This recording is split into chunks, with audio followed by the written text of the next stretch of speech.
فرد جس کا آپ ساتھ دیتے ہیں، یہ قبر میں، حشر میں، یہ ان کا ساتھ دینا، یہ آپ کے لیے یا جنت کا ذریعہ بنے گا یا جہنم کا ذریعہ بنے گا۔ قرآن کریم کی گواہی ہے، یوم ندعو کل اناس بامامہم، قیامت کے دن لیڈروں کے ساتھ ہم لوگوں کو بلائیں گے۔ ایسا نہیں ہو سکتا کہ اس زمانے میں آپ نے امام حسین کی بجائے یزید کا ساتھ دیا ہو اور قیامت میں آپ امام حسین کے ساتھ کھڑے ہوں گے۔ آپ یہاں چور، ڈاکور، لٹیروں کا ساتھ دیتے ہیں، غداروں کا ساتھ دیتے ہیں، اور قیامت میں آپ شاہ عبد القادر جیلانی اور امام غزالی اور ان بزرگوں کے صف میں کھڑے ہوں گے۔ نہیں، انسان اسی کے ساتھ، اسی جھنڈے کے ساتھ اٹھے گا جس کا ساتھ انہوں نے یہاں دیا۔ جس طرح آج یہ ہم سے بیزار ہے، لیکن میرے دوستو واپس اس دنیا میں آنا نہیں ہے۔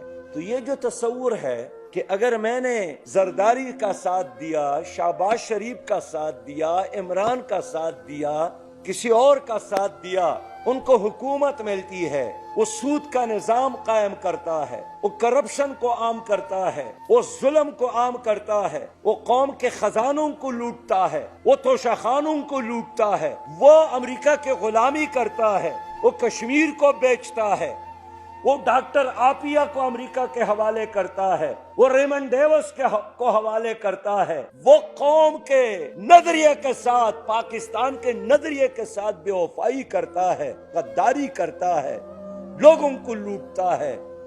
لیکن قیامت میں میں ان کے ساتھ جانے کی بجائے انہی کے ساتھ جاؤں گا جو اسلامی نظام حق کی بات کرتے ہیں۔ یہ کیسے ممکن ہے؟ آپ کے ووٹ کے نتیجے میں ظلم، آپ کے ووٹ کے نتیجے میں کرپشن، آپ کے ووٹ کے نتیجے میں بدکاری، آپ کے ووٹ کے نتیجے میں ٹرانسجنڈر جیسے بل، آپ کے ووٹ کے نتیجے میں کشمیریوں کے جدوجہد غرق۔ تو قیامت میں اللہ تعالیٰ آپ سے نہیں پوچھے گا، یہ تو اللہ کا اعلان ہے، فَمَن يَعْمَلْ مِثْقَالَ ذَرَّةٍ خَيْرًا يَرَهُ وَمَن يَعْمَلْ مِثْقَالَ ذَرَّةٍ شَرًّا يَرَهُ۔ ایک ذرہ برابر نیکی اور ایک ذرہ برابر بدی وہ آپ کے سامنے ادھر موجود ہوں گے۔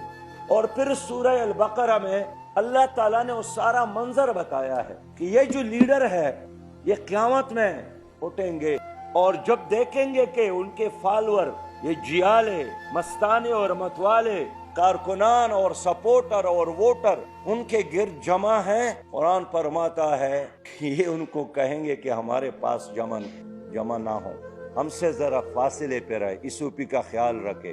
قرآن میں ہے استبرأ الذین اتبعوا من الذین اتبعوا ورأوا العذاب وتقطعت بهم الاسباب۔ یہ لیڈر اپنے کارکنان سے بیزار ہوں گے، انجام کو دیکھیں گے۔ تو یہ جو کارکن ہیں، یہ ووٹر، یہ سپورٹر، یہ جیالے، یہ اللہ تعالیٰ سے فریاد کریں گے، لو ان لنا کرۃ فنتبرأ منہم کما تبرؤوا منا۔ میرے رب ہمیں دوبارہ دنیا میں بھیجے تاکہ ہم ان لوگوں سے ایسے ہی بیزاری کا اعلان کریں جس طرح آج یہ ہم سے بیزار ہے۔ لیکن میرے دوستو واپس اس دنیا میں آنا نہیں ہے۔